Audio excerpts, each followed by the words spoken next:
Welcome to the last topic of daily scan, जहां अपन इस बार बात करेंगे subcategorization within the caste. तो बेसिकली हम बात कर रहे हैं एससी और एसटी के बीच में सब क्लासिफिकेशन के।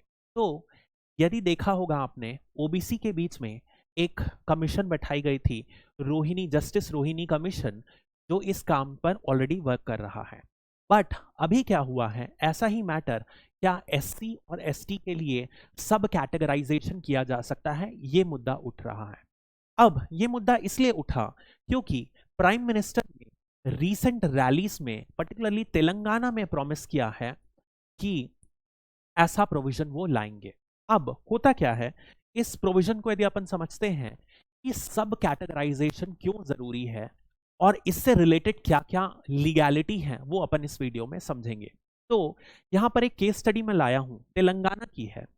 तेलंगाना की ये केस स्टडी है। अब हुआ क्या है, यदि आप तेलंगाना की पॉपुलेशन देखो एससी, तो 18 से 19% पॉपुलेशन जो है एससी की है। और उसमें दो पर्टिकुलर अपन एससी की बात करेंगे, दो particular caste with in SC की बात करेंगे, एक है मालास और एक है मादिगास। अब 2011 सेंसस के हिसाब से जो मादिगास हैं वो मेजॉरिटी में है।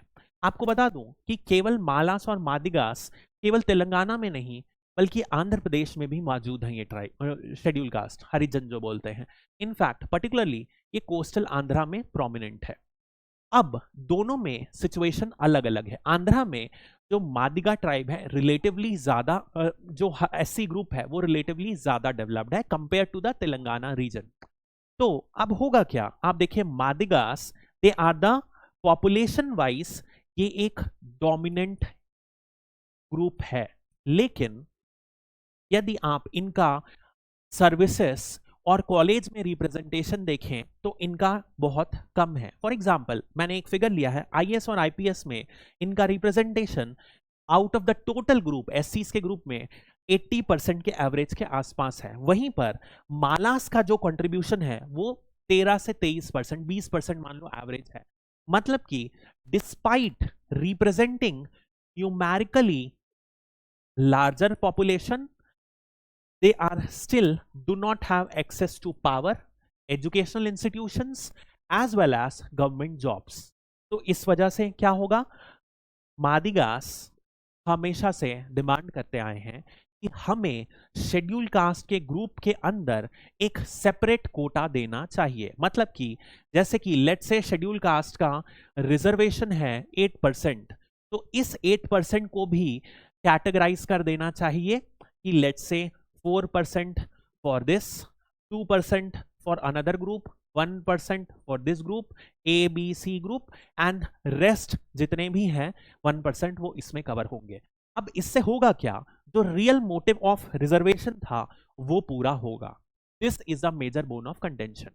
अब हुआ क्या है, क्या ये ऐसा पहली बार डिमांड हुई है? नहीं, इनफैक्ट बहुत सारे स्टेट्स जैसे कि पंजाब, बिहार, तमिलनाडु, इन्होंने पहले भी लॉज बनाए हैं और ऐसा subcategorization within the schedule caste and schedule tribes को अटेम्प्ट किया है।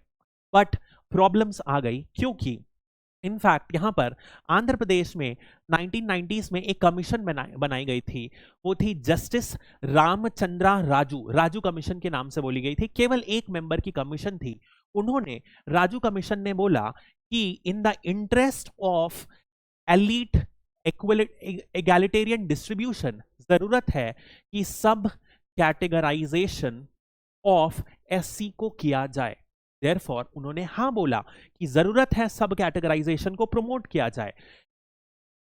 मैटर कोर्ट में गया तो सुप्रीम कोर्ट ने फाइनली 2004 में बोला कि ऐसा कुछ नहीं किया जा सकता। सुप्रीम कोर्ट ने क्या रीजन दिया कि कॉन्स्टिट्यूशन में आर्टिकल 341 और 342 क्या बोलते हैं, ये है inclusion of SC and ST. SC का 341 है, एसटी का 342 है, उसको प्रोसेस को बताया गया है। तो कॉन्स्टिट्यूशन में इस आर्टिकल में बताया गया है कि सबसे पहली बार, फर्स्ट टाइम पर जो सेंट्रल लिस्ट बनेगी वो कौन करेगा, वो प्रेसिडेंट नोटिफाई करेगा। तो 341 के अंदर एससी की लिस्ट बनी, 342 आर्टिकल के अंदर एक एसटी की लिस्ट बन गई। लेकिन उसके बाद कभी भी सक्सेसिव चेंजेस यदि किए जाने हैं उस लिस्ट में, तो वो प्रेसिडेंट नहीं करेगा, वो पार्लियामेंट करेगा। वो पार्लियामेंट लेजिस्लेचर दोनों हाउसेस से परमिशन लेगा एंड सक्सेसिव सिंपल मेजॉरिटी से इस लिस्ट में कोई भी चेंजेस करेगा। तो कोई नई को इसमें ऐड करना है तो पार्लियामेंट करेगा, डिलीट करना है, मॉडिफाई करना है, parliament would be the sole body responsible. Henceforth even president has no role. पहली लिस्ट के बाद प्रेसिडेंट का रोल भी खत्म। तो दिस इज द केस। अब प्रॉब्लम कहां से आई? 2020 में फिर से एक सुप्रीम कोर्ट का जजमेंट आया। इस जजमेंट में क्या बोला गया कि deciding on the quantum of benefits, यदि रिजर्वेशन के बेनिफिट्स की आप बात कर रहे हो, यदि लिस्ट आप पहले से पार्लियामेंट ने बनाई हुई है, तो यदि इस लिस्ट के बारे में आप ऑलरेडी पार्लियामेंट ने बना दिया है और आप केवल ये स्टेट इंश्योर कर रहा है कि क्या इक्विटेबल डिस्ट्रीब्यूशन हो रहा है, और यदि नहीं हो रहा है तो सब कैटेगराइजेशन ला रहा है, तो ये कोई भी प्रॉब्लम नहीं है, क्योंकि state is not bringing new group into the caste sub classification. This was the argument. क्योंकि ये दोनों की दोनों जो ग्रुप हैं ऑलरेडी पार्लियामेंट के द्वारा लिस्ट में इंक्लूड की जा चुकी है, इसलिए ये प्रॉब्लमैटिक नहीं है। तो ये 2020 का जजमेंट आया। अब ये जजमेंट आया तो समझ में आया बाद में कि भैया ये जो है 2004 और 20 का जजमेंट एक दूसरे के ऑपोजिट जा रहा है। तो इस बेंच को अभी क्या मामला अटका है? अभी सुप्रीम कोर्ट ने एक लार्जर बेंच को ये केस को रेफर कर दिया। यहां पर 5 जजेस की बेंच थी। अभी मतलब कि एक नया जजमेंट आएगा तो it should be greater than 5 जजेस, तब वो उसको जजमेंट को माना जाएगा। ठीक है, अब इसी में अपन लीगल ऑप्शंस एक्सप्लोर करते हैं। क्या ऐसा किया जा सकता है या नहीं किया जा सकता है? तो 2005 में ऐसा ओपिनियन अटॉर्नी जनरल से गवर्नमेंट ऑफ इंडिया ने मांगा था, लॉ मिनिस्ट्री ने पर्टिकुलरली मांगा था। उन्होंने बोला कि बिल्कुल ऐसा किया जा सकता है। क्यों किया जा सकता है? उन्होंने बोला कि सब कैटेगराइज करने में कोई भी प्रॉब्लम नहीं है। रीजन बीइंग यस, हमारे में क्या दिया गया है, पहले ही कॉन्स्टिट्यूशन में दिया गया है कि हमें इक्विटी प्रमोट करना है। There is a difference between equality and equity. Equity ये होता है कि यदि दो people are standing on the unequal grounds, तो हम दोनों को बराबर तरीके से नहीं ट्रीट करते हैं, जो नीचे है उसको ऊपर लाते हैं। That is what the idea of reservation is. तो हम क्या कर सकते हैं, कॉन्स्टिट्यूशन में एक अमेंडमेंट कर सकते हैं और उसके बाद इस प्रोविजन को कर सकते हैं।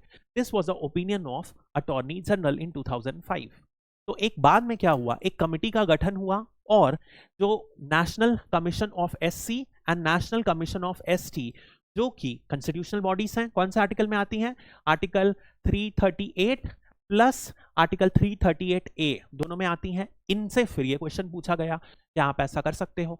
इनका भी जवाब था बिल्कुल आप कर सकते हो।